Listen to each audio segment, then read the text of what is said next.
Hola, bienvenidos a un episodio más de Raíces de la Fe. Esperamos que todos estén bien, que nos hayan seguido todos los martes acá en nuestra enseñanza, que también si usted no se ha suscrito a nuestro canal lo haga. Puede hacerlo acá, donde dice suscripción y activar la campana para recibir las notificaciones. También recuerde que nos puede seguir en Facebook, en nuestra página de Facebook, en nuestro perfil de Instagram. Recuerde que los jueves tenemos un microprograma acerca de cada libro de la Biblia. Estamos exponiendo quién es el autor o los probables autores, de qué trata el libro y algunos aspectos generales del mismo. La idea con este microprograma es que cada persona pueda aprender en general qué es cada libro de la Biblia. Los martes tenemos acá nuestra enseñanza y hoy nos ha correspondido hablar del tema Mashiach según Pablo. Dios. Bienvenidos todos. El siguiente es uno de los últimos estudios bíblicos realizados por Wilson Méndez. El Mesías según Pablo. Edición especial del programa Raíces de la Fe. En memoria de Wilson Méndez. Vamos a iniciar nuestra clase. La materia que vamos a ver en este trimestre es Mashiach según Pablo. El propósito de la materia es que cuando terminemos nuestras 8 clases, ustedes tengan la capacidad de definir cómo veía Pablo, el apóstol, a Yeshua. Cuál era su concepto de Yeshua dentro de la fe de Pablo. Vamos a estar caminando dentro de nuestros temas. En primer lugar, hoy vamos a hablar acerca de quién es el autor de las cartas. Antes de mirar las cartas tenemos que saber quién es el que escribe y cómo es que él llega a convertirse en un escritor a diferentes comunidades de su tiempo. Posteriormente vamos a estar mirando la cronología de las cartas, cuándo se escribe cada carta, en qué lugar se escribe, en qué fecha y en qué situación escribe Pablo. Para eso tendremos la base del libro de los Hechos. Y en tercer lugar, que es el tema que más nos va a abarcar tiempo, es empezar a analizar las cartas conocidas como las cartas de Pablo. Y desde ya tenemos que tener un tema bien claro. Todas las cartas que se dicen que escribió Pablo, no las escribió Pablo. Hay unas cartas que él las escribió, otras las dictó y otras no las escribió él, pero se asumen que fue Pablo. Entonces, ya dentro de nuestros temas vamos a desencantarnos de algunas cartas que creímos que las había escrito Pablo, pero no las escribió Pablo. No es desde el punto de vista judío ni nada de eso, es desde el punto de vista de la arqueología y la historia bíblica. Lo vamos a comprobar de acuerdo a los textos mismos. Esa va a ser nuestra temática de nuestra materia. Trabajaremos siempre de 7 de la noche hasta las 8:30. Si alguien va a estar online, entonces tiene que definir si va a estar online o va a estar presencial. Vamos de todas maneras a tener el grupo de todos los inscritos a la materia, donde vamos a manejar el audio de alguna clase. Lo postearemos ahí. Lo ideal es que en la medida que usted pueda participar en la clase presencial, pues lo haga, por aquello de que puede usted emitir sus preguntas en la medida que vayan saliendo. Muy bien, vamos a empezar entonces a hablar de Pablo, de nuestro protagonista de esta materia. En primer lugar, vamos a mirar quién es Pablo y de dónde sale Pablo. Entonces vamos a utilizar fundamentalmente la Biblia, que nos va a dar alguna referencia, nos va a dar alguna información de Pablo. Y tomaremos algunas referencias históricas, pero no tantas, porque nos vamos a basar más que todo de la Biblia. Entonces, Pablo, ¿cómo sale en la escena bíblica? ¿Cuándo es que Pablo por primera vez aparece dentro de los escritos bíblicos? Pablo es mencionado en el libro de los Hechos, en el capítulo 7, versículo 58. Hechos capítulo 7, versículo 58. Leo la Biblia textual. Dice: y sacándolo fuera de la ciudad lo apedrearon, y los testigos pusieron sus ropas a los pies de un joven llamado Saulo. Esa es la primera mención que hay de Pablo en la Biblia. Sacándolo fuera de la ciudad, lo pedraron y los testigos pusieron sus ropas a los pies de un joven llamado Saulo. Entonces ahora nos vamos a devolver para tener el contexto de quién es el texto, de quién están hablando, a quién es. Entonces vamos a encontrar que se trata de alguien que la Biblia lo llama Esteban, ¿sí? Esteban, que algunos lo consideran que él es el primer mártir, entre comillas, de lo que se va a llamar el cristianismo. Sin embargo, lo que nosotros vamos a ver por la Biblia y por la historia es que Pablo nunca fundó una religión, y menos el Mesías. Uno de los hechos que son más difíciles de sostener por cualquier persona que estudie medianamente la Escritura es afirmar que el Mesías fundó una nueva religión. O sea, si alguien puede afirmar que el Mesías fundó una nueva religión, no va a tener cómo comprobarlo de acuerdo a la Escritura, porque no hay bases bíblicas para decir que el Mesías fundó una nueva religión, menos el cristianismo. Si el Mesías no fundó una nueva religión, Pablo tampoco lo puede hacer. No da fe la historia bíblica de que Pablo haya iniciado una nueva religión. Entonces, ya empieza a complicarse nuestro panorama a futuro, porque si Pablo no fundó una nueva religión, no se supone que las cartas que él envió las envió a iglesias. ¿Y de dónde salen esas iglesias? Si no es el Mesías el que fundó una nueva religión, entonces, ¿de dónde sale la nueva religión? Entonces, la mayoría de conceptos que se dan acerca del cristianismo, nosotros sabemos que es más por dogmas que por prueba bíblica, y menos por prueba histórica. O sea, históricamente no se puede comprobar que el Mesías fundó una nueva religión, y menos Pablo. Un gran sector del judaísmo afirma que el fundador del cristianismo fue Pablo. Algunos judíos alcanzan a considerar a Jesús o a Yeshua como un profeta dentro del judaísmo, pero jamás lo consideran fundador de una nueva religión o de una nueva vertiente judía, nunca. Y los otros judíos que están por fuera de ese grupo consideran que quien fundó el cristianismo fue Pablo, pero también lo hacen más como por falta de profundidad en la historia que porque tengan argumentos sólidos para afirmarlo. El cristianismo como tal, todos sabemos que es fundado en el siglo IV por la Iglesia romana, cuando se hace una transición entre la Roma imperial, ¿sí? La Roma imperial se va a transformar en la Roma papal. Entonces esto va a ocurrir en el siglo IV a través de los concilios, y básicamente cuando el emperador Constantino va a realizar una fusión entre el imperio y la religión.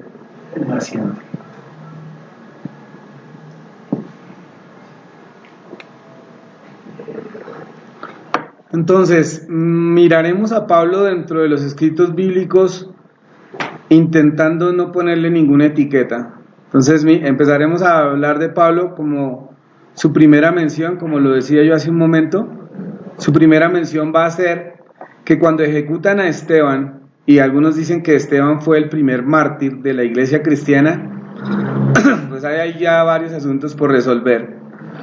Si el cristianismo como tal no es una religión que nació en ese tiempo, entonces Esteban no puede ser un mártir de la iglesia cristiana, porque no hay iglesia y no hay cristianismo, no lo hay. Tendremos ahí el mismo problema de siempre cuando estamos intentando resolver cuestiones bíblicas, y es que, como en la mayoría de las Biblias que tenemos se habla de una iglesia, siempre se asuma que eso se llamaba iglesia, y que el contexto que había era de una nueva iglesia cristiana. Pues dentro de lo poquito que vamos a tocar, el tiempo de Yeshua, porque no es nuestro objetivo de clase, tenemos que mirar cómo funcionaba el judaísmo en el tiempo bíblico. Entonces, lo que pasa con Esteban es que Esteban, en el capítulo 7, del libro de los Hechos, va a ser acusado de levantarse contra la religión instituida, y va a ser acusado también contra el imperio. Entonces, dentro de su alegato, si ustedes se dan cuenta, el capítulo 7 del libro de los Hechos es la mejor síntesis del pueblo de Israel que está en la Biblia. En los salmos hay síntesis de lo que el Eterno hizo en Egipto. Entonces hay muchos salmos que contarán que el Eterno les permitió llegar a Egipto, fueron esclavos, pero que luego los va a sacar y los va a libertar, y luego los lleva por el mar y atraviesan y llegan a la tierra prometida. Eso dicen algunos salmos. Pero la mejor síntesis que hay en la escritura de todo lo que es la historia del pueblo de Israel la da Esteban. Sí, la da Esteban, y ya la da después de que el Mesías viene. Si ustedes se dan cuenta, es que comienza desde el capítulo 6.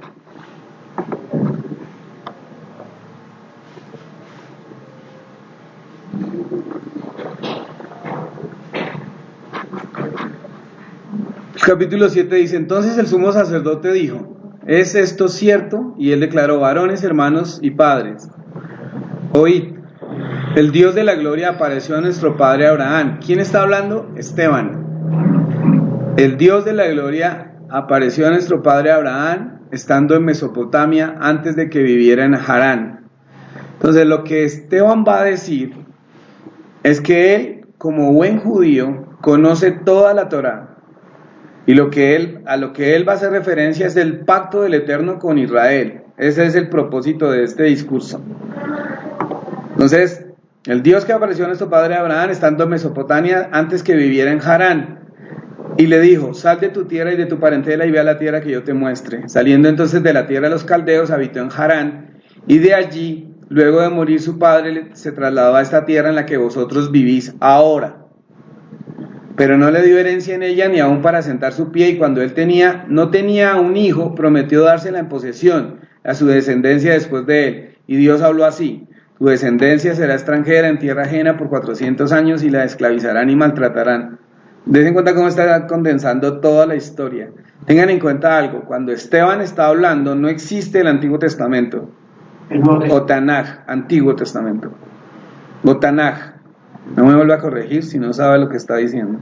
Pero ¿cómo es que no existía el Nuevo Testamento? ¿Puede demostrarlo? No, señor. Bueno.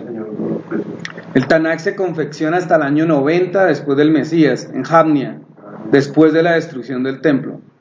Lo que ellos tienen hasta ahorita son escrituras y diferentes libros. Ni siquiera hay Talmud. El Talmud son solamente tradiciones judías que están hablando entre todos y de algunos que otros escritos, pero el Talmud se va a confeccionar desde el siglo II hasta el siglo VI. Tampoco hay Tanaj como tal. Hay escrituras, pero generales.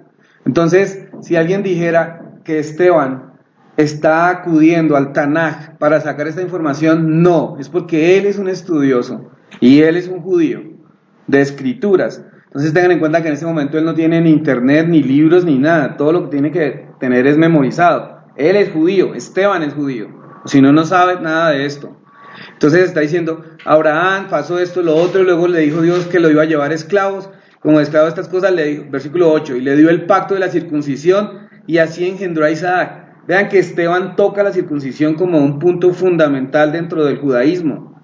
Entonces eso quiere decir que Esteban ya no está el Mesías, pero Esteban está promoviendo la circuncisión como parte fundamental de la fe.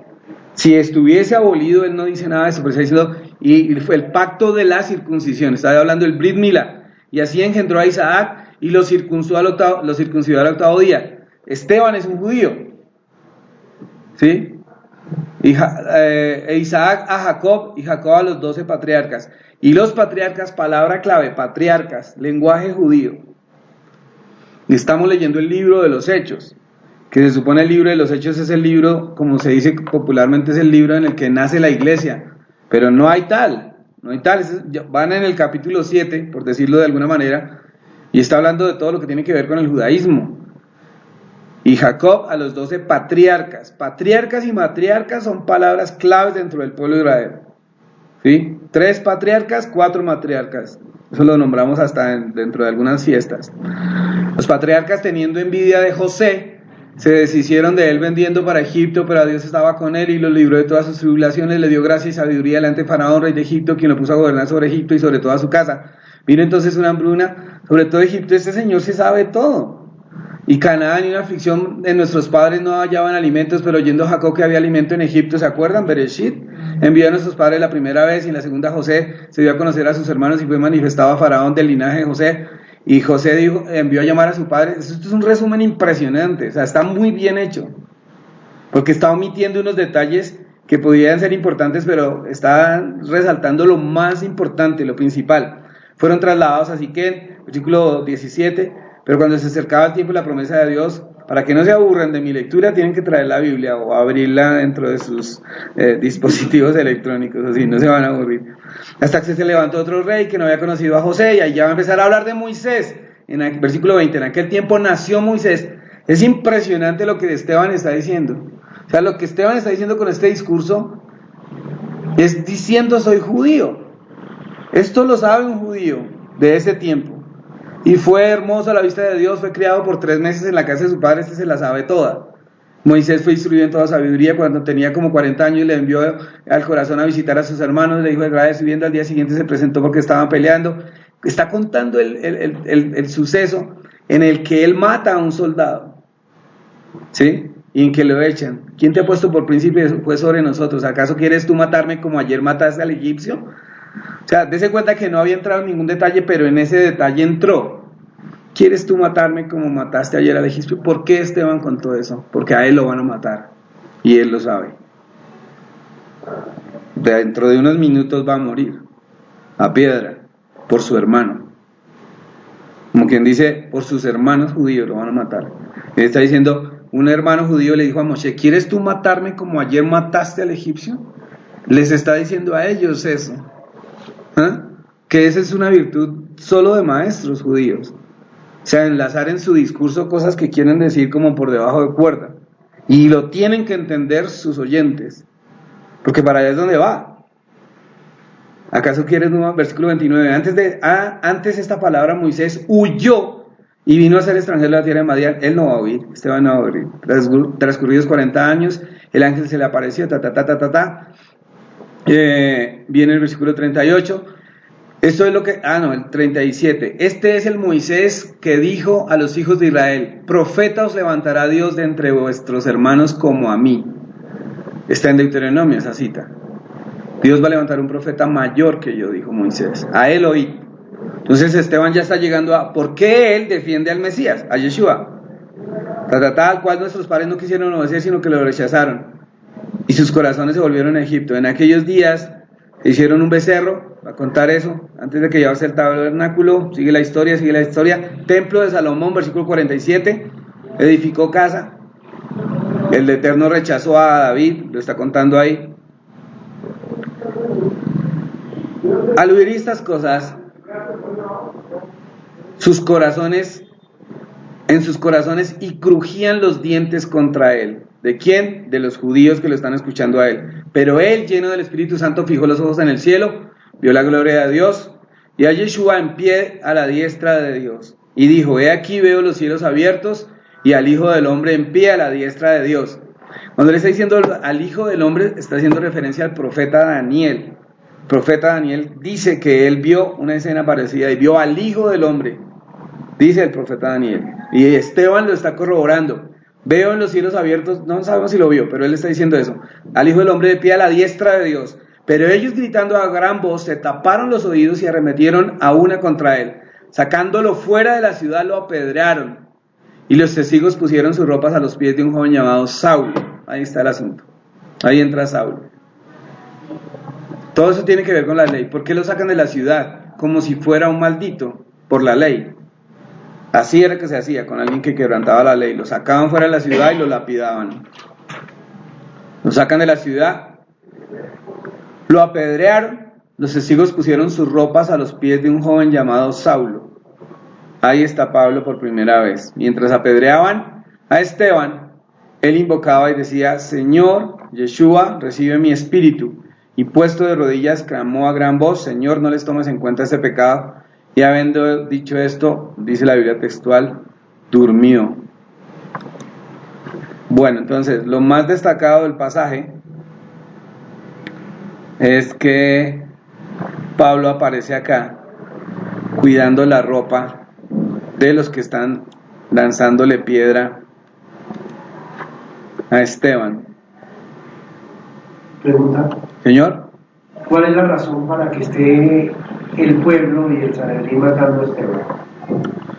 o sea, lo que pasa es que en el momento en que empieza la narración del libro de los Hechos, la creencia de que Yeshua es Mashiach ya es muy grande.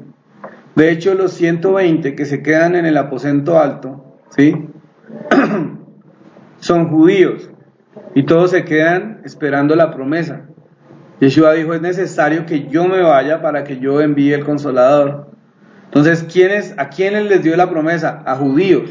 Entonces ellos se quedan ahí. Entonces, en realidad, lo que están viendo el Sanedrín y sacerdotes juntos es que se está infiltrando la enseñanza de Yeshua. Ahora, la pelea con Yeshua y con Pablo no es porque Yeshua diga que es Mashiach. La pelea con Yeshua es porque él es fariseo. Y los que le hacen la guerra a Yeshua son los saduceos. Porque uno podría pensar, se van en contra de Yeshua porque él es Yeshua y dice que él es Mashiach. No tanto por eso. Lo que pasa es que los saduceos siempre estuvieron en contra de los fariseos. Y Yeshua es fariseo. O sea, Yeshua es fariseo porque él es conocedor y él es estudiante de la ley. No tengan en cuenta el contexto que se tiene hoy la palabra fariseo. Entonces, lo que está pasando con Esteban es lo que se hace hoy en cualquier ámbito político o religioso. Si hay alguien que está estorbando, hay que desaparecerlo. Y como ellos tenían los argumentos de la ley, cualquiera que... Ahora, lo que pasa aquí es que también se está empezando a levantar una idea que es muy fuerte, que no la vamos a discutir en esta clase, pero la idea es que se está dando, es como si en realidad Yeshua fuera Dios hecho carne, el Padre hecho carne. No voy a discutir esa idea, eso es lo que están peleando los judíos. Ellos no pueden contemplar que eso pase, ¿de acuerdo? Y ese no es nuestro tema, pero ellos no pueden contemplar que alguien diga que es el Hijo del Hombre, porque es lo mismo que pasó con Daniel, y el libro de Daniel no lo dejaban estudiar. El libro de Daniel, ni siquiera Daniel lo tenían como profeta, o sea, ellos querían huir de ese concepto, y Esteban está promulgando ese concepto. Entonces habría que terminarlo como fuera. Muy bien, ahora miremos en realidad la vida de Pablo desde su nacimiento, o sea, ¿cómo podemos decir de dónde viene Pablo? Esta es la primera mención de Pablo en la Biblia. Ahora, antes de pasar a lo que les digo, que está en la carta a los Filipenses, ¿por qué el autor de la carta de los Hechos, del libro de los Hechos, mencionó a Pablo ahí? Porque en realidad el libro de los Hechos son los hechos de Pablo. O sea, uno puede decir los hechos de los apóstoles porque así se conoció tradicionalmente el libro, pero en realidad el libro son los hechos de Pablo. O sea, parece como si Pablo hubiera contratado a Lucas para que escribiera su biografía. O sea, en realidad el libro de los hechos es como cuando es una biografía autorizada, porque lo que va a pasar apenas sale de la escena todo lo que tiene que ver con un poquito los apóstoles y un poquito Pedro, que sale ahí pero poquito, de ahí en adelante todo es Pablo. Visitas de Pablo a pueblos, a ciudades, a sinagogas, Pablo en sus viajes misioneros, Pablo encarcelado tantas veces, Pablo expatriado y últimos días de Pablo. Pero el libro se llama Hechos de los Apóstoles. Yo no veo que hayan mencionado a Mateo, no veo que hayan mencionado a Juan, o sea, no han mencionado a ninguno a Judas, lo menciona para decir que se ahorcó, pero del resto de los otros apóstoles no se habla. Pablo, y es más, Pablo no era apóstol de los apóstoles de Yeshua. Entonces Pablo de alguna manera viene, se infiltra y de él es el que habla el libro de los Hechos. Si es que la palabra adecuada es se infiltra, pero Pablo en realidad no estuvo dentro de los 12 apóstoles, que de hecho en las cartas que él escribe o él dicta, él se intenta reivindicar con los remitentes Remitente es el que envía, El que recibe. el que recibe. Remitentes de Galacia. Entonces, cuando él escribe a los de Gálatas, les dice: yo no tuve que aprender de ninguno de esos apóstoles. ¿Sí? O sea, él como que, porque es que parece que a él le echan en cara que él no tenía que ser apóstol, porque se denominaba apóstol de alguien, un shaliach, alguien que había estado con su maestro, pero se decía que Pablo no había estado con él, aunque algunas tesis dicen que Pablo conoció a Yeshua. ¿Sí? Que Pablo tuvo algún tipo de contacto con Yeshua. Algunos dicen que Pablo probablemente era unos 5 o unos 8 años menor que Yeshua. Entonces, de alguna manera se piensa, si Yeshua es de la corriente de Gamaliel, de Gilel, y Pablo es de la corriente de Gamaliel, nieto de Gilel, en algún momento tuvo que haberlo visto. Es lo que se supone. ¿Quién es Gilel? Pues para que si alguno no lo tiene presente. Gilel es uno de los rabinos de las dos. Siempre en Israel, cuando se empezó a gobernar la doctrina judía por medio de 2 testigos o de 2 escuelas, siempre hubo un rabino a cargo de una parte y otro rabino de otra parte opuesta. Entonces, en el tiempo de Yeshua está Gilel y está Shammai. Ellos son los 2 rabinos que gobiernan las escuelas de la enseñanza judía. Entonces, Shammai es en nuestros días, porque en ese tiempo no había judaísmo ortodoxo, eso es moderno. Pero este vendría a ser como un judío muy estricto. Y Gilel era más abierto. Entonces la enseñanza de Yeshua casi toda es de Gilel. Tenía algunas cosas de Shammai, no porque se pasara al concepto de Shammai, sino que también habían cosas en las que estaban unificados, habían temas en los que compartían. Pero Gilel era contrario a Shammai siempre. Entonces Gilel, por ejemplo, promueve que un gentil puede llegar a pertenecer al pueblo del Eterno. Eso lo promueve Gilel. Shammai dice que no. Shammai no abre las puertas a los gentiles. O sea, Shammai es estricto. Shammai, por ejemplo, es favorecedor de esta cosa, de esto que le pasó a Esteban. O sea, Shammai es partidario de que si alguien está dando herejías, hay que matarlo a piedra, porque eso dice la Torá. Gilel es más conciliador, hay que darle una oportunidad a esa persona. Yeshua es de esta línea. Si alguien peca, ve a él y háblale y dile si te escuchó bien, o si no, llama a 2 o 3 testigos. Si no, entonces dilo a la congregación. Si no, Shammai no. Shammai es la embarró, sale. Y eran 2 escuelas perfectamente autorizadas. Entonces, el nieto de Gilel se llama Gamaliel. Y este es el que está a cargo cuando Pablo está. Entonces, Gamaliel es el que educa a Pablo en el judaísmo. Gamaliel educa a Pablo. Entonces la corriente de Pablo va a ser la corriente de Gilel. Y porque si vienen de esa misma corriente, Yeshua tiene esa misma corriente, ¿cierto? Sí. Porque Pablo está en el más parecido a Shammai.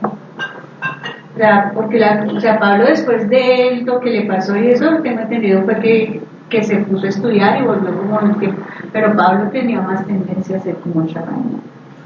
No, de hecho lo que le pasa a Pablo es que en realidad Pablo revolucionó el judaísmo de su tiempo, porque hay 3 bases para la enseñanza de Pablo. Una, que el Mesías no es solo para Israel, sino que el Mesías es para el mundo entero. Esa es una de sus tesis en todas las cartas. El Mesías es para el mundo entero. 2, que no se necesita ser judío para recibir al Mesías y para ser salvo. Y 3, el Mesías es nuestro corbán, nuestra ofrenda. Eso después de lo que le pasó, de que se quedó ciego y que empezó a estudiar a eso. Antes era muy Shammai. Antes era Shammai. Por eso es él. ¿Qué está haciendo Pablo cuando en el capítulo 9 del libro de los Hechos tiene un encuentro con la visión del Mesías? Matando, entre comillas, Estebans. Matando a muchos Esteban, que eran los que estaban siguiendo la enseñanza de Yeshua. Entonces lo que Pablo está haciendo es, la Biblia dirá, o la versión Reina Valera dirá, que él perseguía a la iglesia, pero en realidad lo que él está persiguiendo es a todo el que se parezca a Esteban. Y como ya estaba entrenado, porque ya había cuidado la ropa de los que estaban matando a Esteban, Por eso lo menciona el libro de los Hechos. O sea, ¿dónde aprendió este señor a perseguir a los seguidores de Yeshua? O a los del camino, o a los nazarenos, como se les llamaba. Pues a los pies cuidando la ropa de los que estaban matando. O sea, era su escuela. Cuando él ya tiene el encuentro de la visión con Yeshua, es que él se transforma. De hecho, Pablo lo que va a hacer, más allá de fundar una nueva religión, lo que Pablo va a hacer es a internacionalizar el judaísmo. Porque eso es lo que, por eso él hace sus viajes misioneros. O sea, lo que Pablo quiere. Ahora, ¿por qué lo va a internacionalizar? Porque la casa de Israel está dispersa. Entonces a él le toca hacer eso. Entonces Pablo sí viene siendo un Shammai total, de escuela, pero luego entonces va a hablar de Gamaliel. Muy bien, entonces miremos ahora entonces qué dice Pablo mismo de sus orígenes. Filipenses capítulo 3 versículos 5 al 6.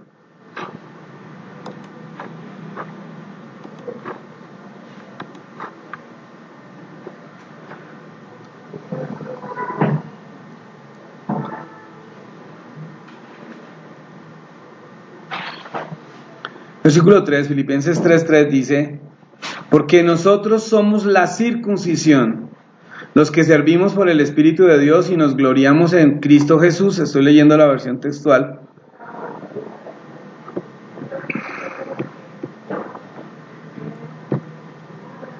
Bueno, de hecho les voy a decir ahorita una cosa para que no tengamos problemas de acá en adelante. El nombre con el que nosotros conocimos al Mesías fue Jesús, ¿cierto? Luego nos dijeron que el nombre de él era Ioseus.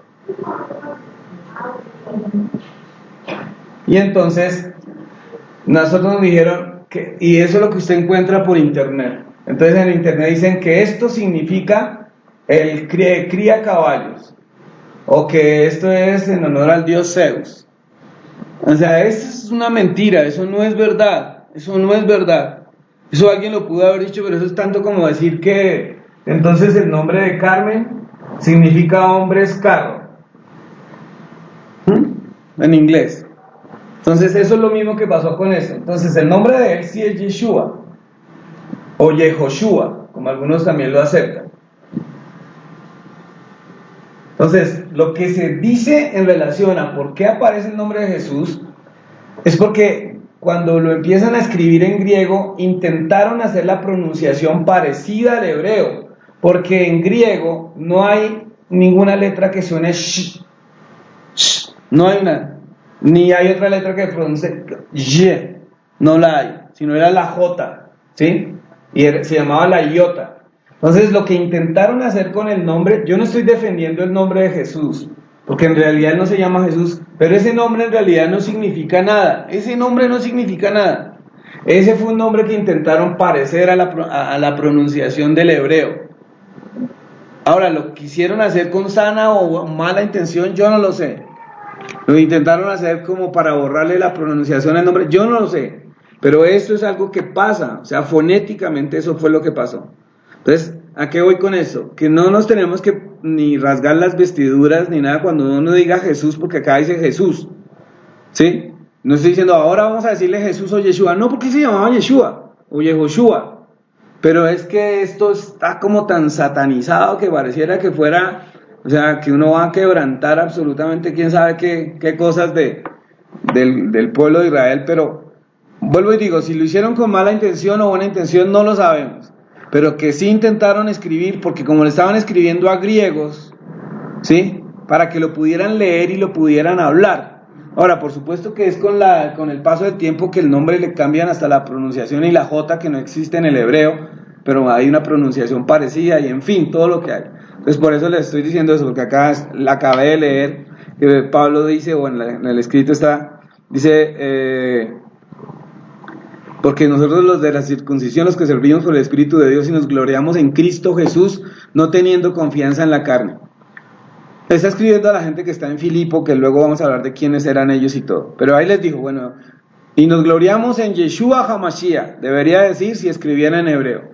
No puede escribir en hebreo, porque esta gente está en un territorio que pertenece al Imperio Romano, y en su gran mayoría habla en griego.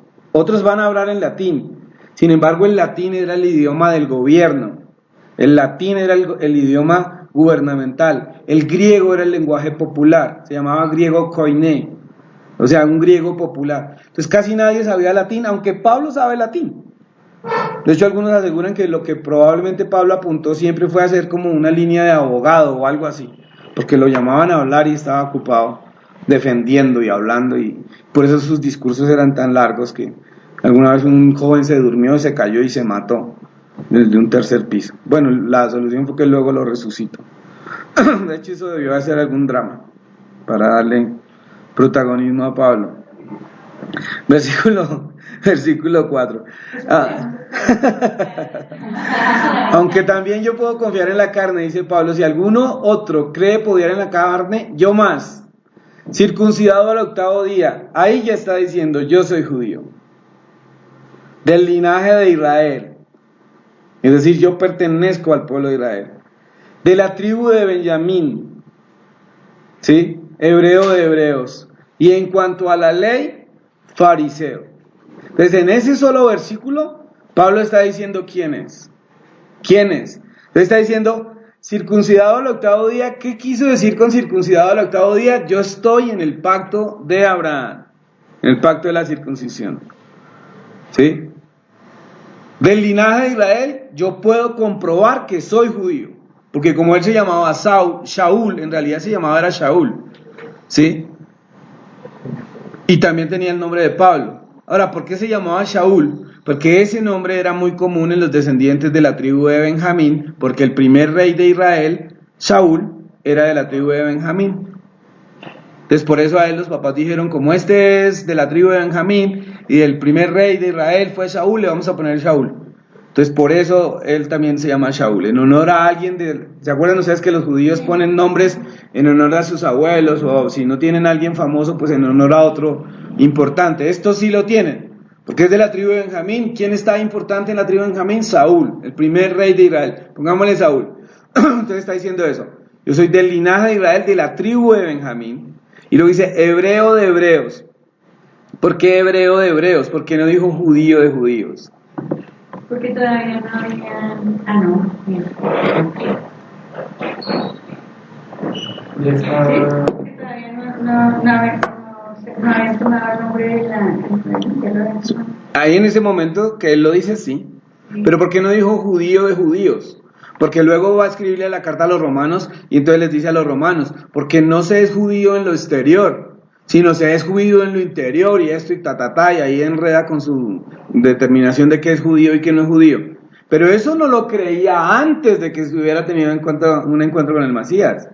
Con el Mesías antes él creía que él era judío, pero él sabía que ese término judío era un término que no era el que el Eterno les había dado. Era un término que aplica, sí, pero fue más dado por cuando ellos llegan de Babilonia, que les dicen se vayan a llamar judíos porque la mayoría de habitantes en Jerusalén son de la tribu de Judá. Pero él dice hebreos de hebreos porque así era que llamaban a Abraham.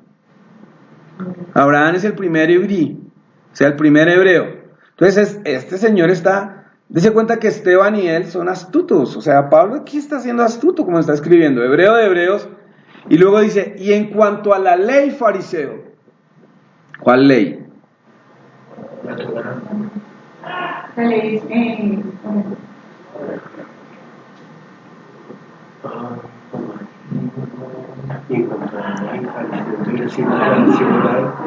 ¿A cuál ley?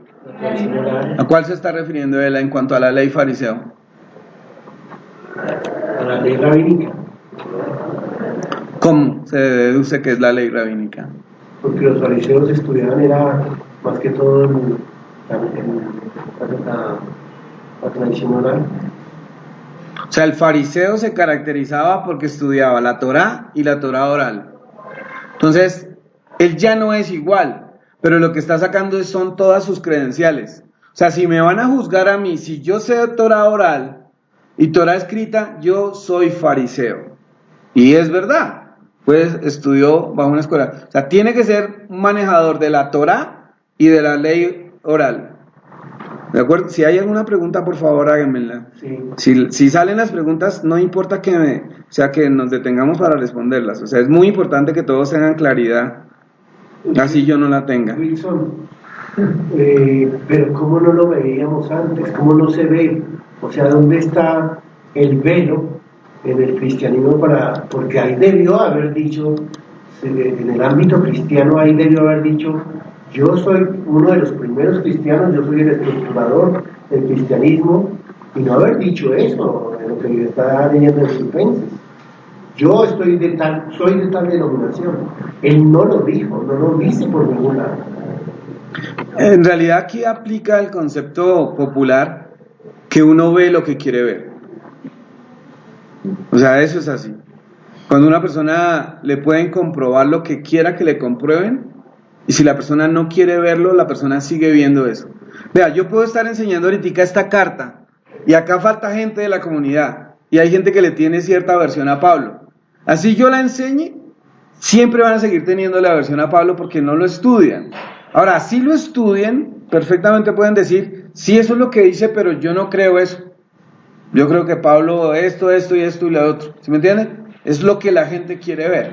Entonces, en ese tiempo al que usted se refiere, cuando nosotros estábamos en el cristianismo tradicional, en el cristianismo moderno, veíamos lo que queríamos ver porque esas eran las cosas que nos habían enseñado. Y usted se las puede explicar a alguien con toda el alma. Usted le puede explicar a alguien con toda el alma que cuando Pablo escribió los mensajes a las congregaciones eran sinagogas y la gente va a creer que eran iglesias. Lo peor es que se van a imaginar son las iglesias de hoy, cual Pablo con un local reuniendo gente por fuera de la sinagoga. Y eso históricamente no ha pasado, eso no va a pasar. Eso no ha pasado. Pero así lo quiere ver la persona, entonces se ve lo que se quiere ver, eso es indiscutible. Y más en asuntos de religión. Por eso yo creo que hay algo que a nosotros nos tiene que ayudar mucho y es el sentido común. ¿Sí? Ahora, el sentido común también puede ser intervenido, porque uno quiere ignorar lo que ve. Pero cuando uno tiene sentido común y uno está dispuesto a mirar las cosas como son, es que históricamente no se puede comprobar que Pablo fundó una religión o que Yeshua fundó una religión, y con eso ya todo esto se cae, todo se cae, así la persona lo quiera ver o no ver. Yo tengo una persona que le enseño todo lo que puedo enseñarle de esto y la persona sigue hablando de la iglesia de Cristo, y él sabe que es el pueblo de Israel y le sigue hablando de la iglesia de Cristo, y le sigue hablando que el día del Señor es el día domingo, y ya sabe más de esto que mucha gente. No se le da la gana, no quiere cambiar, o sea, no le da puede ser temor, pero en ocasiones, eso es como la esposa que se da cuenta que todo el mundo le dice que tiene cuernos y ella dice que son barritos, y es la misma vaina. La mujer puede ver que le pusieron los cuernos y que le están durando mucho tiempo pero se los prefiere limar antes de que ella diga no, porque eso pasa. Ahora, si la persona dice, bueno, sí, yo voy a enfrentar, sí, esto es verdad, listo, ahí pasó. Es exactamente lo mismo que pasa con la fe. Ese es Yeshua es un nombre hebreo, él es judío, por eso. La persona puede decir, no, yo no creo en eso, mi Cristo y mi Jesús y mi Jesucristo. No hay nada que hacer frente a eso. Javi. Mirando todo esto, tampoco pudo llamarse cristiano. Porque aquí estoy viendo la traducción acá y dice Asamblea Mesiánica en la Kadosh. Pero igual el nombre... Sí y no. Lógica, no. Sí y no. Entonces vea, por ejemplo, a la mayoría de los latinos en España y en parte de Estados Unidos le dicen sudacas. Desde allá. Los ven y dicen son sudacas. Desde acá uno puede decir nosotros somos suramericanos, por donde nacimos. Entonces, en realidad este es el término adecuado, pero así es como ellos nos quieren ver. Entonces, en el libro de los Hechos, en la Antioquía, como ellos están desde afuera, no los llamaban, no sé cómo se diría la palabra en hebreo, pero no se podría decir mashiánicos, pero no los podrían decir seguidores de Mashiach, porque ese término no era de ellos. Entonces se inventaron ¿qué término? El que se apropiaba según su lenguaje, el que se utilizaba en su lenguaje. Cristo era el equivalente a Mashiach. Entonces, como Cristo significa Mashiach, o ungido. Entonces, estos señores son cristianos, pero desde adentro ellos no se decían somos cristianos, sino ellos decían somos nazarenos, o somos los de la halajá, los del camino, ¿sí? Pero todo es desde adentro y desde afuera. Entonces, por eso decía yo, sí es los de afuera que llamaban a ellos son cristianos, pero ellos no tenían la denominación somos cristianos, porque como ellos eran judíos, no se podían llamar cristianos. Siendo judíos, no cabe el término cristiano, porque ese no era su lenguaje. Entonces ellos así mismo no se pueden llamar cristianos, porque ellos no tienen el griego como idioma.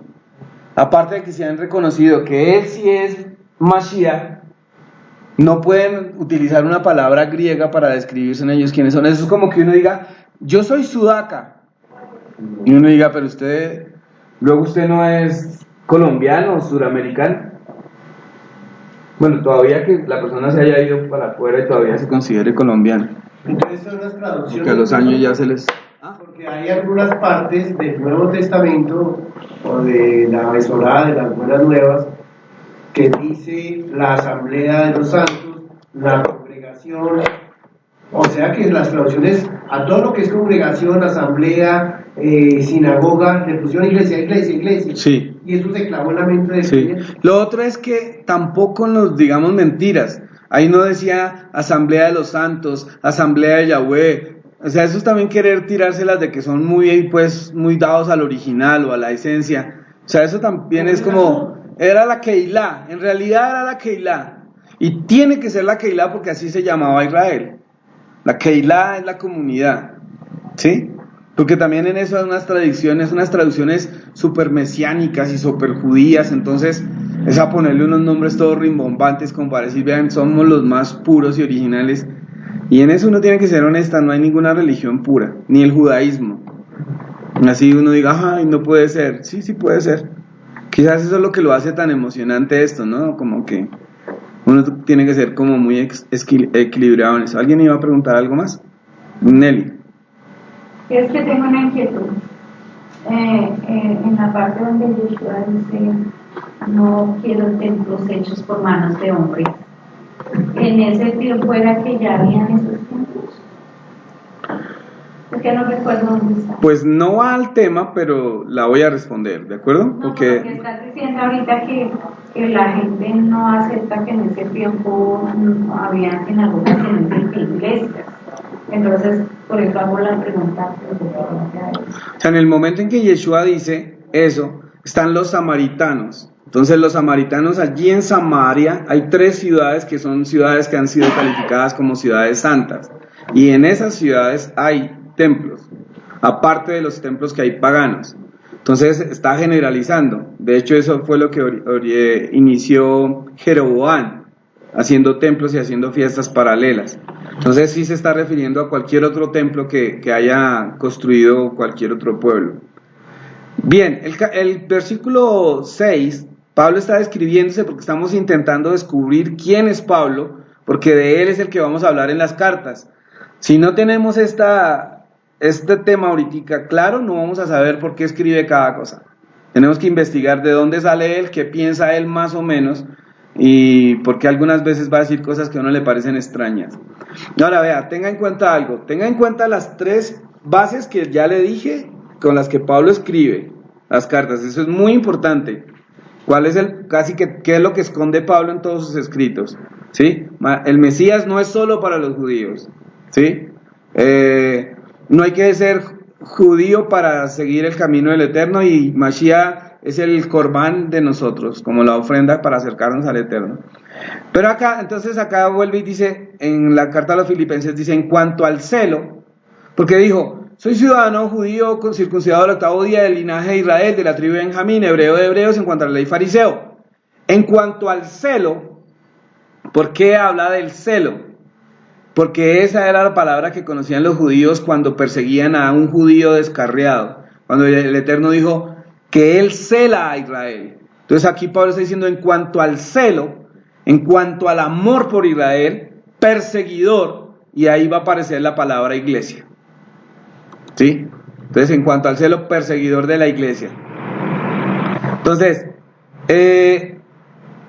si Pablo les está llamando a ellos iglesia, va a tener un conflicto más adelante los historiadores, porque Lucas, en el libro de los Hechos, nunca habló de iglesias. Pablo siempre habló de que Pablo llegaba a las ciudades y se iba para la sinagoga y enseñaba en Shabbat. Entonces, lo que Lucas cuenta que hacía Pablo en el libro de los Hechos, todo lo hace en sinagogas. Pero ahora las cartas están hablando de la iglesia. Entonces aquí hay algo en el lenguaje de estos dos perfiles que no cuadra. Y es donde tenemos que empezar a reunir más conceptos, y es, si Pablo está diciendo que en cuanto a celo, perseguidor de la iglesia, ¿cuál iglesia? ¿Dónde hay una iglesia en la historia? Hasta el libro. ¿Dónde hay una iglesia? ¿Yeshua fundó una iglesia? No fundó una iglesia. No hay ninguna prueba en ninguno de los evangelios que fundó una iglesia.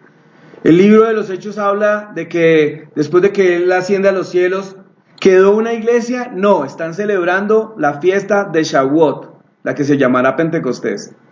Entonces todavía están celebrando la fiesta. Otro punto, están llegando a Jerusalén porque es una fiesta de peregrinaje. Entonces no hay lugar donde. Entonces lo más probable es que esta traducción sea la que lleva la palabra iglesia, porque fue un concepto que se agregó después del siglo III, siglo IV. Pero en el tiempo de Yeshua jamás se habló de la iglesia. Usted podrá decir, porque eso es verdad. Y yo edificaré mi iglesia, se supone que dijo el Mesías, que a Pablo le dio las llaves de la iglesia, que las puertas del Hades no prevalecerán contra mi iglesia. Entonces a Pedro le dio las llaves de la iglesia. Entonces uno dice, vea que el Mesías habló de iglesia. Entonces acá nos tenemos que enfrentar a la temible verdad. La confección del Nuevo Testamento fue hecha por Roma. Y si Roma necesitaba cartas de autenticidad de su fe, las tiene que armar en el Nuevo Testamento, sus credenciales. Entonces él necesita que el concepto, la Santa Madre Iglesia, esté respaldado por el Nuevo Testamento. Entonces si tienen que manejar las traducciones como sean, las van a manejar, porque quien primero tuvo control de las escrituras del Nuevo Testamento fue Roma. Ellos son los que primero dominan el Nuevo Testamento. Y ellos son los que compilan los libros que van a formar parte del Nuevo Testamento. Ahora, no por eso uno tiene que decir, entonces el Nuevo Testamento es mentira. No, pero sí tiene que ser uno muy cuidadoso y muy analítico del asunto. Alexandra. Igual, pues ya no recuerdo mucho cómo es digamos, el tema religioso en cuanto a lo católico, o sea, cómo se maneja en la misa el tema de la estructura como tal. Pero lo que sí recuerdo es que pues no hacen tanto énfasis en este tipo de cosas. O sea, lo que yo recuerdo es que hablaban de ciertos versículos, pero pues según lo que estoy viendo, lo que hacían es, o lo que hacen es como modificar esos versículos. Exacto, es así.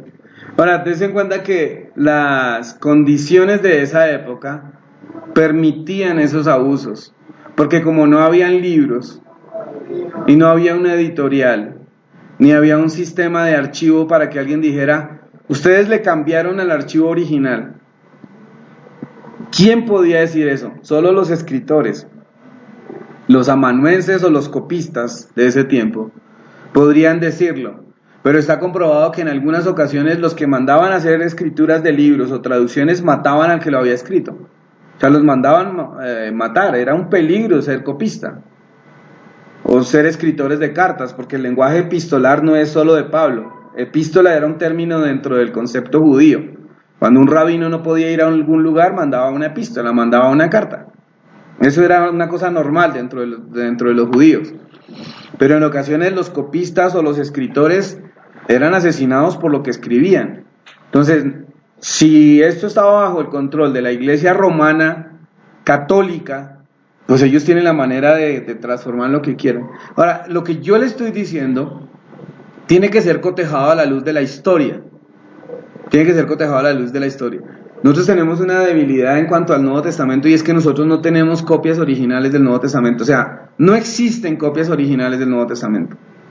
Lo que existe son copias de copias de copias del Nuevo Testamento. Del Antiguo Testamento pues también, no hay originales.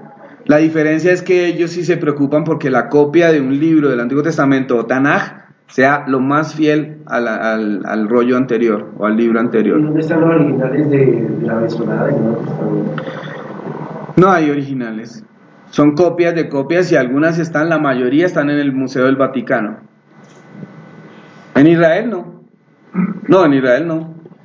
A un judío no le preocupa el Nuevo Testamento. Pero a Roma sí, en el museo en Inglaterra también. Y en Francia también hay copias. Sí, pero son copias de copias de copias. Ahora, no es que uno diga, entonces eso nos da la facultad para dudar. No, pero sí nos da como el impulso para investigar más. Que tiene que ser así. Ahora, eso no va a ocurrir con cualquier creyente. La mayoría, por ejemplo, dígale usted a un cristiano tradicional que de las cartas de Pablo se dice que él escribió 13, pero solo 6 hay autenticidad de que las escribió él. Las otras 7 no hay certeza de que las escribió él. Y este no es un pensamiento judío, este es un pensamiento de bibliólogos. Pero la mayoría de gente no sabe eso. No hay certeza, por ejemplo, que él escribió la carta a los Efesios. La carta a los Romanos no la escribió él se la dictó a alguien. Entonces, si yo quiero desprestigiar el libro, digo, ¿y quién me dice que sí la copió tal y como se la dictó? O que Pablo, ya como era todo cuchito, le dictó una palabra y él entendió otra. Que eso puede pasar. Por cuestiones de clima, de viento, de cansancio del que escribe, del cansancio del que escribe, dicta, entendió otra cosa y escribió mal una palabra que luego tradujeron. Entonces la gente va a decir, no, eso no es verdad, porque el Espíritu Santo estaba inspirando a todos los escritores. Bueno, créalo. Y la mayoría de dificultades que nosotros tenemos son con el Nuevo Testamento. Muy bien, ahí está lo que Pablo está diciendo a los filipenses. Entonces ya tenemos claro quién es. Ahora, miremos una cuestión en el libro de los Hechos. Todavía no vamos a preocuparnos por lo que dicen las cartas. Estamos investigando quién es este señor. Entonces ya sabemos que fue educado por Gamaliel, ya sabemos que él dijo que era fariseo, de fariseos. En el libro de los Hechos, capítulo 22, versículo 3.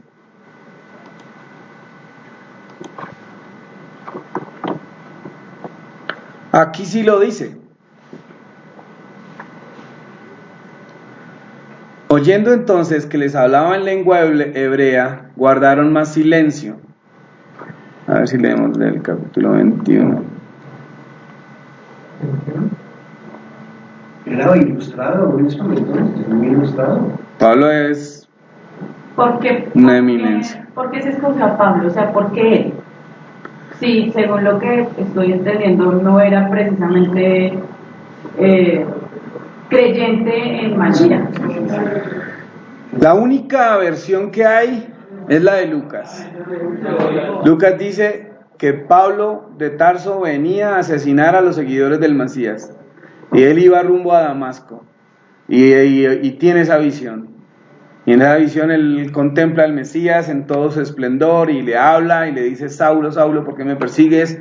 Entonces al decirle Saulo, Saulo, en realidad lo que le tuvo que haber dicho fue: Shaul, Shaul, Shaul, Shaul, ¿por qué me persigues? Y él dice: ¿cómo así? ¿Yo a quién persigues? Sí, tú estás persiguiendo a estos, entonces a mí me persigues. Y entonces el hombre quedó retramado por esa visión que tuvo. Que en realidad lo que está pasando en la visión no es otra cosa sino la misma escena del rey Saúl persiguiendo a David. Yeshua es descendiente de David y Saúl lo quiere matar. ¿Se acuerdan? El rey Saúl quiere matar a David. ¿Recuerdan que lo persigue por cuevas y todo? Y en una ocasión Saúl entra a una cueva, David está escondido ahí y tiene un cuchillo y lo puede matar. Entonces lo va a matar y dice: uy, ¿cómo voy a atentar contra el ungido de Yahweh? Entonces le corta un pedacito del manto y luego sale Saúl de ahí y sale David: ay, vea que yo lo pude haber matado a usted, pero no lo maté y ta. La escena de Saulo, Saulo, ¿por qué me persigues? Es la misma escena, ¿o no? Es Saulo persiguiendo a David. David es Yeshua, es descendiente del rey. Él es del linaje de David.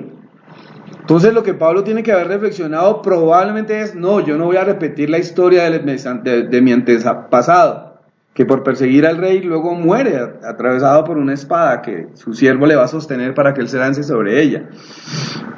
Entonces la única certificación que hay de ese Saúl, o de ese Shaul, es la narración de Lucas. Entonces si uno quiere ser como suspicaz y buscarle el quiebre a la historia, uno puede decir es que Lucas está mangualado con Saulo. Y podría ser. Porque la única versión que tenemos es la de Lucas. Pero sería hilar muy delgadito como para buscarle el quiebre de muchas cosas, ¿no?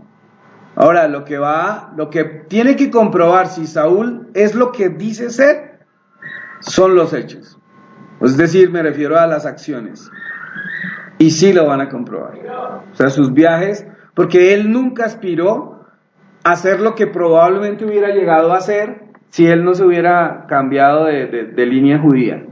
Porque él era destinado para reemplazar a Gamaliel, por lo menos de esta línea, o a Shammai, por la línea que estuviera, o por lo menos a ser el líder máximo espiritual en Jerusalén, porque él tiene bagaje para eso.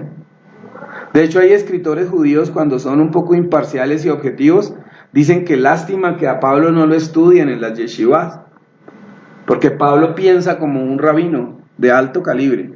Sus argumentos y lo que expone es impresionante. De hecho, Pablo interpreta conceptos de la tradición oral. Más adelante en las cartas se va a ver. Y Pablo utiliza el lenguaje de la tradición oral, lo que más tarde va a llamarse Talmud. Por ejemplo, cuando él habla en Gálatas de la alegoría de Sara y Agar, lo que expone ahí, si se acuerdan, si no se acuerdan, ahí dice algo de Sara y Agar, de la libre y la esclava. Entonces Pablo está utilizando un lenguaje rabínico absoluto, o sea, sí es un hombre muy, muy versado. Entonces, eso le daría pie para que sí fuese Pablo. Ahora, que no es exclusivo también es verdad. Pero, por ejemplo, Pablo es un hombre más equilibrado que Pedro. O sea, Pedro es un hombre súper emocional. Y así se haya calmado y todo, no deja de cometer burradas ni siquiera cuando escribe las cartas. Pues es que escribiendo las cartas le da piedra a Pablo. Le dice Pablo que es un hombre tan difícil de entender, dice Pedro. Lo peor es que está reconociendo que no entiende a Pablo. No se sabe qué es peor. Yo creo que en el concilio escogieron las cartas de Pablo, porque a pesar de que no, aparentemente no es un creyente de Yeshua como tal, es precisamente eso lo que le hace ver como un antijudío y tener escritos que van como en contra de las leyes y de la normatividad judía, y eso es lo que sirve mucho a la iglesia cristiana para fundar, a la iglesia católica para fundar. Exacto, su fe, exacto. porque aparentemente contradice todo lo hasta ahora dicho. Sí, exactamente es así. O sea, pero vean lo tenaz.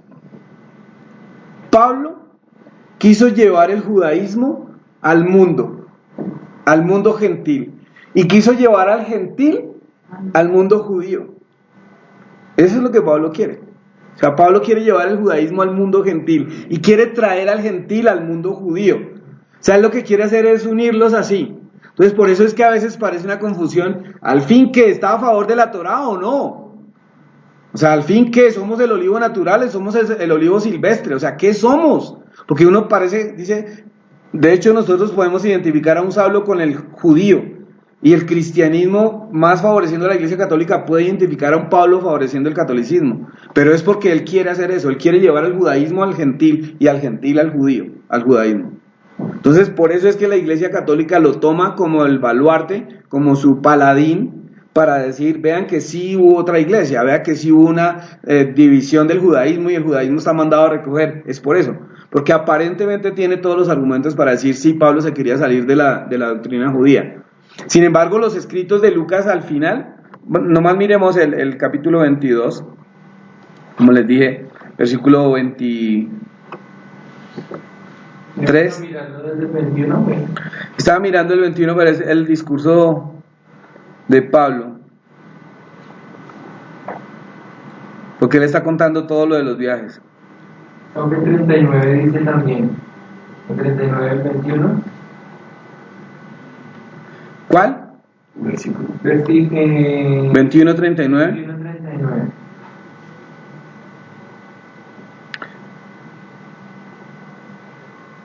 Yo creo ¿De que, dónde es? mientras que usted, yo creo que a la larga el gran favor que le hizo la Iglesia Católica a la humanidad, pues de nuestra línea de religión, de fe, fue muy grande, porque si las cartas de Pablo no las hubiera puesto en ese concilio, muy seguramente con todo el tema de que dice él, muy seguramente los judíos no la hubieran sacado a la luz.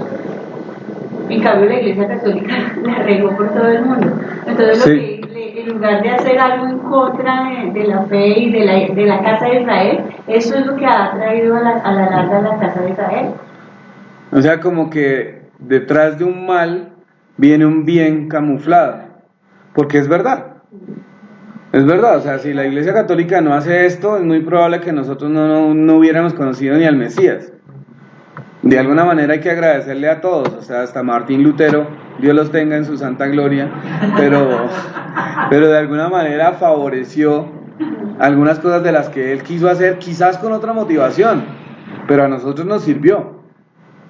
Y el hecho de no quedarnos quietos y haber buscado, uno encuentra más satisfacción de lo que uno cree, porque no se trata de uno decir, bueno, ahora sí estoy en la verdad, porque eso es muy relativo. Hay muchas cosas que solo las creemos porque las queremos creer.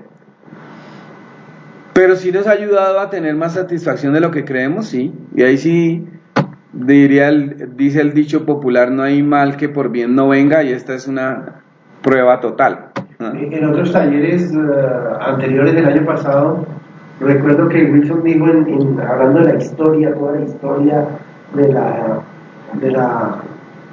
del judaísmo y toda la historia, la Iglesia Católica guardó al Mesías, porque hubo un tiempo prolongado donde no se hablaba de Mesías, pero sí lo guardó la Iglesia Católica.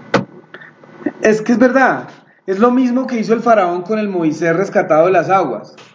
O sea, el Moisés rescatado de las aguas va a estar 40 años metido en el palacio del faraón, y probablemente si alguien lo encuentra ahí lo va a descalificar. Tú eres un judío, tú eres un hebreo, porque es hebreo, tú eres un hebreo que haces viviendo en la casa del faraón. Y entonces guarda el faraón, sin saberlo, está guardando a Moisés, que más adelante va a ser cuchillo para su mismo imperio. Es exactamente lo mismo que está pasando en la actualidad. O sea, Roma, robándose al Mesías, lo que está haciendo es el faraón guardando a Moisés. Roma se lleva al Mesías y lo guarda, pero ya cuando se le sale de las manos, se le sale de las manos. Entonces Roma hubiera podido haber dicho, bueno, ¿para qué lo guardamos? Debimos de haber dejado así y no hubiera pasado toda esta vuelta. Pudo haber dicho faraón lo mismo, ¿por qué sacamos el mocoso de las aguas?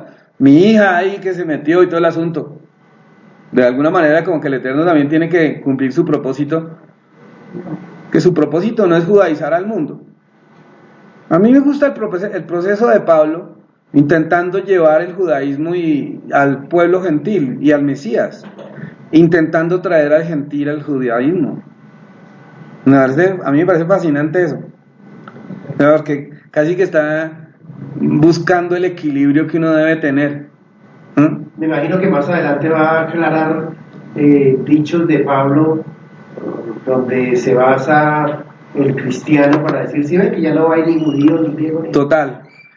Desde que, o sea, en el punto cuando habla del Mesías directo, lo tenemos que enfrentar, que no nos va a quedar completamente claro, porque volvemos al mismo problema de las traducciones y de las versiones de la Biblia.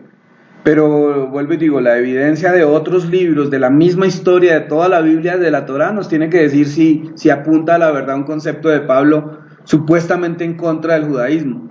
Que eso es lo que... Por eso es que a Pablo muchos no lo entienden, porque no entienden que Pablo lo que quiso fue llevar la fe judía con el Mesías al gentil, y al gentil traerlo acá, que eso es una labor difícil, muy difícil. Eso es como intentar conciliar a la ultraderecha colombiana con la izquierda, y llegar a un punto en el que alguien pueda ver de la izquierda esto y de la ultraderecha esto. Es muy difícil, y por eso es que se le malinterpreta. Bien, Wilson, discúlpeme otra interpelación.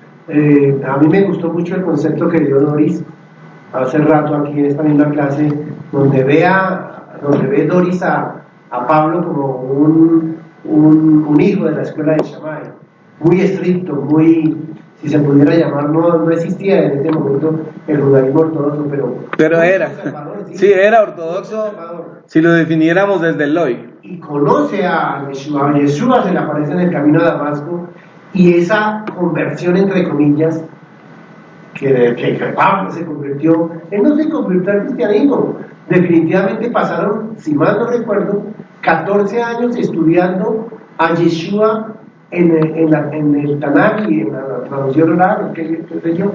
Está quieto 14 años, ya vamos para allá.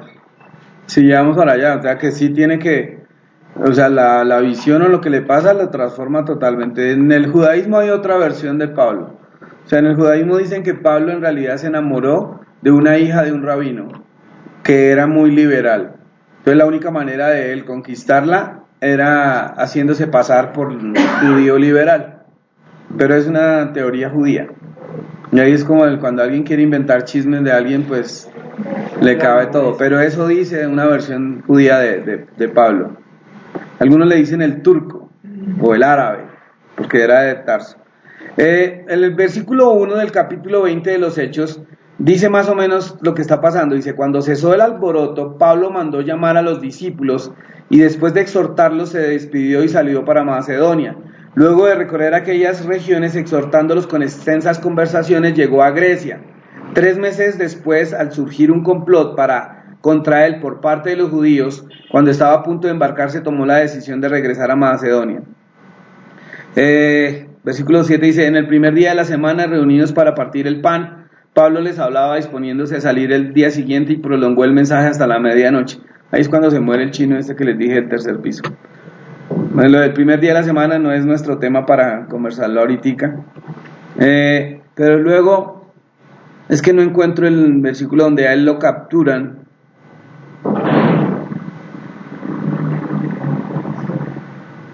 Espérenme, ya les digo. Capítulo 21.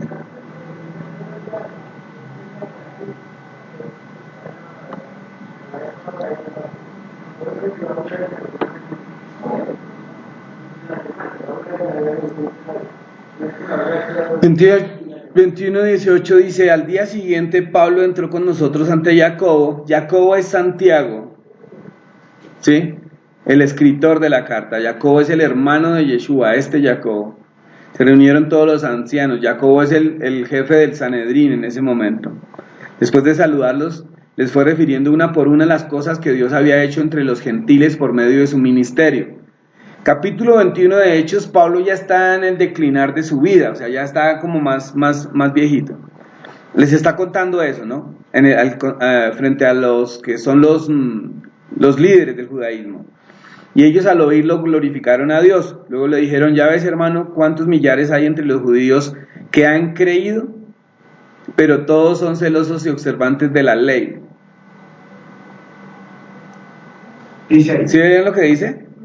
Ellos al oírlo glorificaron a Dios. Luego le dijeron: ya ves, hermano, cuántos millares hay entre los judíos que han creído, pero todos son celosos observantes de la ley.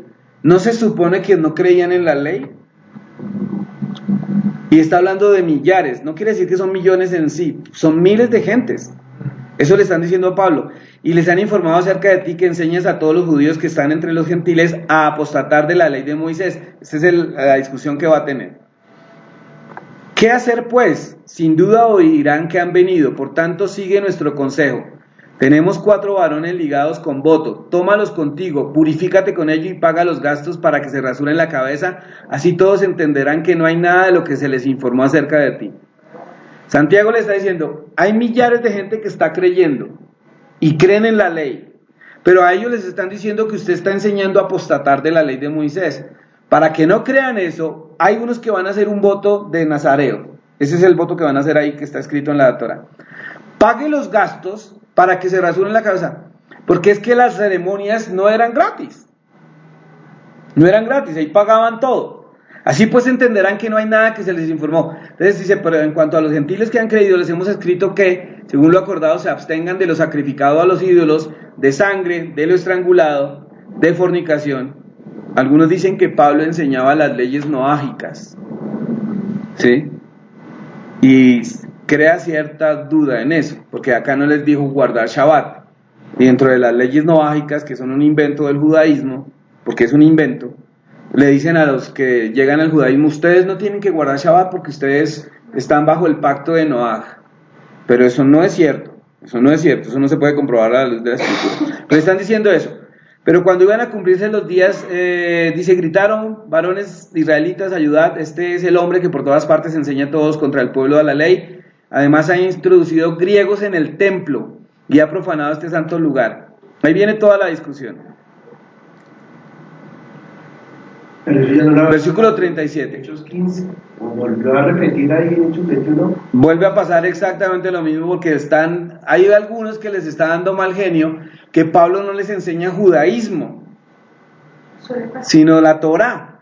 ¿Sí? Es exactamente eso. O sea, Pablo no está enseñando judaísmo, entonces están bravos porque él no les está enseñando toda la estructura del judaísmo. Es lo que pasa acá cuando alguien llega a decirme que sabe más que yo en judaísmo, y puede que de judaísmo sí. De otras cosas pues tendríamos que enfrentarnos. Pero de judaísmo a mí no me preocupa aprender demasiado.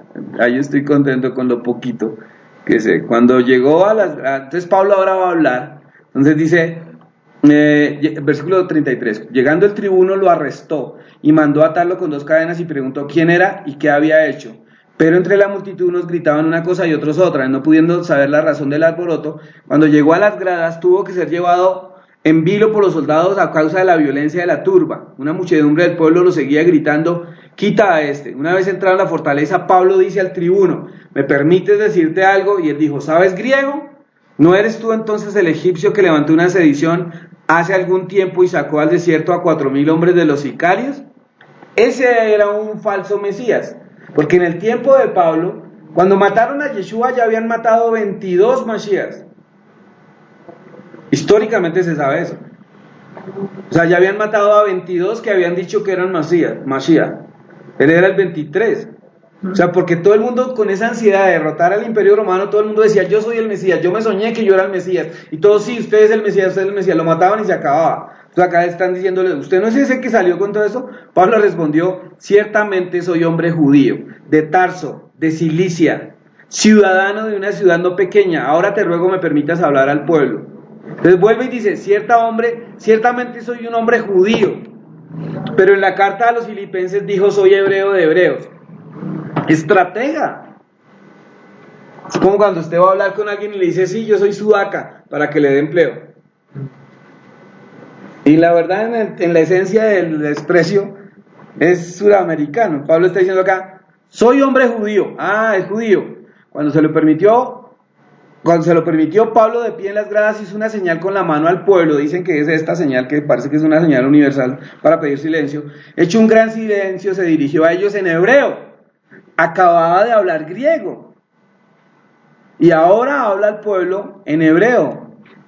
Varones hermanos míos, eso no es un saludo, no es un saludo, qué bonito es saludar y ser saludado, no.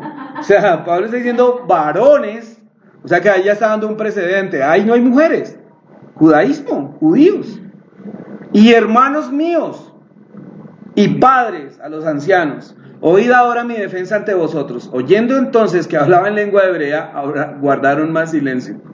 Y dice, versículo 3 del 22, yo soy un varón judío. Entonces Pablo está diciendo ahí, si estamos llenando los datos de Pablo. Pablo ahora dice que es judío. Nacido en Tarso de Cilicia. Es decir, que Pablo es de la diáspora. Por eso su amor por los que están por fuera. Porque si nació en Tarso de Cilicia, hoy Turquía, o sea, como en ese momento las 10 tribus de Israel están dispersas, Pablo pertenece a ese grupo de judíos que se ha criado y que ha nacido fuera de Jerusalén. Entonces él está diciendo eso. Yo soy un varón judío nacido en Tarso de Cilicia, o sea, les está diciendo a ellos, yo soy de la diáspora, yo soy expatriado, pero criado en esta ciudad y educado a los pies de Gamaliel, conforme a la rigidez de la ley ancestral, siendo tan celoso de Dios como todos vosotros lo sois hoy. Entonces vea, conforme a la rigidez de la ley ancestral, Pablo está diciendo que él tiene la ley. siendo tan celoso de Dios como todos vosotros lo sois hoy. O sea, yo me parezco a ustedes, porque ustedes me quieren matar porque son celosos de Dios. Yo también lo soy. Pero a mí me educó Gamaliel, como a probablemente ninguno de los que lo quieren matar le ha pasado. O sea, eso es un privilegio de pocos. Yo perseguí a muerte este camino, atando y entregando en cárceles a varones y también a mujeres, como también me es testigo el sumo sacerdote. Es decir, yo entregué hombres y mujeres judías porque el sumo sacerdote sabe que no miento, y todo el concilio de ancianos, pues de ellos recibí las cartas para los hermanos en Damasco. Es decir, estos me autorizaron para ir a matar a los del camino. Y allá va, y viajaba allá para traer atados a Jerusalén, incluso a los que habían allí, a fin de que fueran castigados. Pero que me aconteció yendo, cuando me acercaba a Damasco, como a mediodía, está dando unas claves impresionantes, como a mediodía. ¿Por qué nombra al mediodía? A mediodía fue que se... Quedó ciego. No, algo con Jesús, que cuando murió. No. Oraciones. Las 3 oraciones. Sí, Minjá, es la oración de la tarde. Como a mediodía, súbitamente una gran luz del cielo resplandeció en torno a mí. Ahora no está diciendo que estaba orando, pero ¿por qué nombró a mediodía? Súbitamente una gran luz del cielo resplandeció en torno a mí. Caí al suelo. Oí una voz que me decía: Saulo, Saulo, ¿por qué me persigues? Yo entonces respondí: ¿quién eres, Señor? Me dijo: yo soy Jesús de Nazaret, dice acá, a quien tú persigues. Ahora bien, los que estaban conmigo ciertamente vieron la luz, pero no oyeron la voz del que hablaba conmigo. Solo la oyó él. Entonces dije: ¿qué debo hacer, Señor? Y el Señor me dijo: levántate, ve a Damasco, y allí se te dirá todo lo que ha sido ordenado que hagas. Como no veía por causa del resplandor de aquella luz, me llevaron de la mano los que estaban conmigo y llegué a Damasco. Entonces cierto Ananías, varón piadoso, conforme a la ley, que recibía aprobación de todos los judíos que viven allí. A todos estos detalles que Pablo está dando es que es judío. Ahora vamos a ver cómo termina. Entonces vino a mí acercándose, me dijo: hermano Saulo, recupera la vista. Y en aquel momento miré hacia él.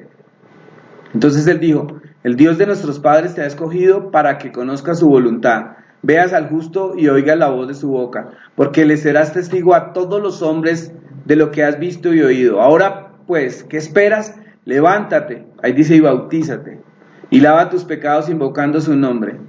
Y me aconteció que después de regresar a Jerusalén, cuando estaba orando en el templo, tuve un éxtasis, y vi que me decía: apresúrate y sal pronto de Jerusalén, porque no recibirán tu testimonio acerca de mí.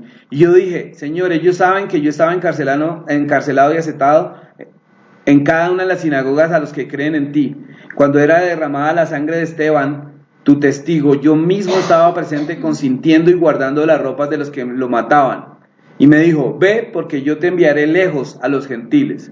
Ahí ya está contando todo su rollo. Lo escucharon hasta esa palabra y alzando la voz gritaron: quita a este de la tierra, que no conviene que viva. Porque la embarró diciendo que se iba a ir a los gentiles. ¿Nunca los gentiles había que odiarlos? Así fueran samaritanos, que mitad eran judíos y mitad eran de otros pueblos.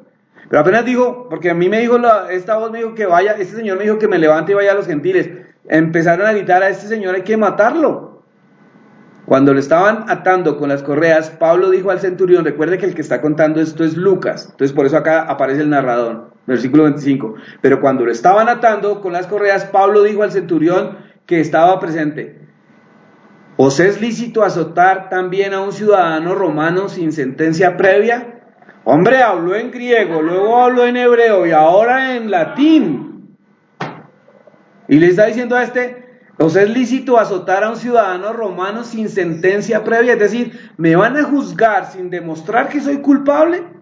Cuando el centurión, no es un soldado, es un centurión, él manda sobre 100 soldados, oyó esto, fue al tribuno y le avisó diciendo: ¿qué vas a hacer? Porque este hombre es romano. El tribuno se le acercó entonces y le dijo: dime, ¿eres romano? Y él dijo: sí. El tribuno respondió: yo con una gran suma adquirí esta ciudadanía. Entonces Pablo dijo: pues yo la tengo de nacimiento. O sea, Pablo tiene doble nacionalidad, porque ya dijo que era judío, que era hebreo de hebreos, que era de la tribu de Benjamín, que era circuncidado, pero entonces eso le pasa al que nace en la diáspora. El que nace en la diáspora es judío, por sangre, por genealogía, por genes, qué sé yo, pero en el país que nace es ciudadano de ese país. Es lo que está diciendo aquí Pablo. ¿Se puede ser judío naciendo en otro país? Sí. Pablo lo está diciendo acá. Al día siguiente, queriendo saber de seguro que lo acusaban los judíos, lo desató y mandó reunir a los principales sacerdotes y a todo el Sanedrín, y sacando a Pablo lo puso ante ellos. Bueno, ahí sigue la escena que más adelante nos va a dar certeza de que Pablo jamás negó ser judío y jamás se puede demostrar que Pablo estaba en contra de la ley. Hace lo mismo que Yeshua, cuando Pilato se lavó las manos, esto no me compete, no, y se lo entregó a los... Es que Pablo en realidad era una papa caliente para todos, para todos. O sea, de hecho, ¿cómo muere Pablo? Desterrado en Roma. Lean los capítulos finales del libro de los Hechos. Pablo muere desterrado en una casa por cárcel, en Roma. O sea, ni siquiera el imperio se pudo meter con él, ni los judíos se metieron con él. Y en los últimos días de su vida, él va a decir que él nunca estuvo en contra de las tradiciones ni de la ley de su pueblo. Hechos 28:17. Hechos 28:17. O sea, ese texto sí que es mortal, ¿sí o no? O sea, ese texto es Hechos 28:17. Es claro. Versículo 16 dice: cuando entramos en Roma, se le permitió a Pablo vivir aparte con un soldado que lo custodiaba. Se le permitió vivir aparte con un soldado que lo custodiaba. 3 días después, aconteció que él convocó a los más prominentes de los judíos, Pablo. Cuando se reunieron les dijo: yo, varones hermanos, a pesar de no haber hecho nada contra el pueblo ni contra las costumbres de nuestros antepasados, he sido entregado preso desde Jerusalén en manos de los romanos, los cuales desde interrogarme querían soltarme por no haber en mí ninguna causa de muerte.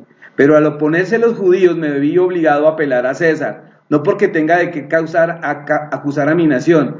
Así que por esta causa os he llamado para veros y hablaros, pues por la esperanza de Israel llevo encima estas cadenas. Entonces ellos le dijeron: nosotros no hemos recibido carta de Judea acerca de ti, ni han venido ninguno de los hermanos denunciando o hablando algo malo de ti, pero consideramos convenientemente oír de ti lo que piensas, porque respecto a esta secta, nos es sabido que en todas partes se habla en contra de ella. Y les fijó un día, y vinieron muchos a donde él posaba, y desde muy temprano hasta la tarde, testificando fielmente, les explicaba el reino de Dios, y los persuadía acerca de Mashiach, apoyándose todo en la ley de Moisés, como en los profetas. O sea, si este versículo no sirve para que un cristiano se dé cuenta que Pablo nunca estuvo en contra de la ley de Moisés, ni de las costumbres de su pueblo, no hay nada que los pueda convencer. Porque esto es Nuevo Testamento, Hechos de los Apóstoles, y se supone que es el testimonio de Pablo. Y si yo fuera cristiano que quiero mostrar a Pablo como que reniega el judaísmo, no hubiera dejado escribir ese versículo. Pero ahí está. Ahí está. O sea, el versículo dice: les persuadía. Esto es fascinante, vean. Les persuadía acerca de Yeshua, apoyándose tanto en la ley de Moisés como en los profetas. O sea, Pablo podía demostrar que Yeshua era Mashiach por los escritos de Moisés, la Torá, y los Neviim, los profetas. Que se acuerdan que Yeshua dijo: yo no vine a anular la ley ni los profetas. Es lo mismo que Pablo está utilizando para demostrarles que el Mesías sí es Yeshua. Entonces es lógico. Si Yeshua anula la ley y los profetas, Pablo no puede demostrar por la ley y los profetas que Yeshua es Mashiach. O sea, se hubieran tirado la religión, o sea, acaban con nuestra vuelta. O sea, estaríamos de nada nosotros. Pero vean cómo están, o sea, el asunto encaja perfectamente. Entonces Pablo es un judío 100%. Pero Pablo es alguien que ha entendido que más allá de los ritos y de las tradiciones judías hay algo más esencial para el ser humano, porque la enseñanza de Pablo se sale de los límites del judaísmo. Por eso es que el judaísmo no lo quiere. ¿Sí? Ahora, como se enseñó que los argumentos de Pablo eran en contra del judaísmo, la iglesia lo toma como baluarte para pelear contra el judaísmo. Entonces, en realidad, Pablo sirve como comodín para todos. Pero vea, estos versículos finales del libro de los Hechos, o sea, esto es magistral. Oiga, ¿y por qué no los eliminaron? El catolicismo no... ¿Sí o no? Ay, es que ahí sí, lo que dicen es verdad, que una verdad se puede esconder, pero tarde que temprano algo empieza a salir, Amiguitos, me pasé 2 minutos hasta que llega nuestra clase. ¿De acuerdo? Buenas noches a todos. Recuerda, las enseñanzas de Wilson Méndez las puedes encontrar en video, en el canal de YouTube Raíces de la Fe. Suscríbete hoy y para activar las notificaciones, dale clic en la campana.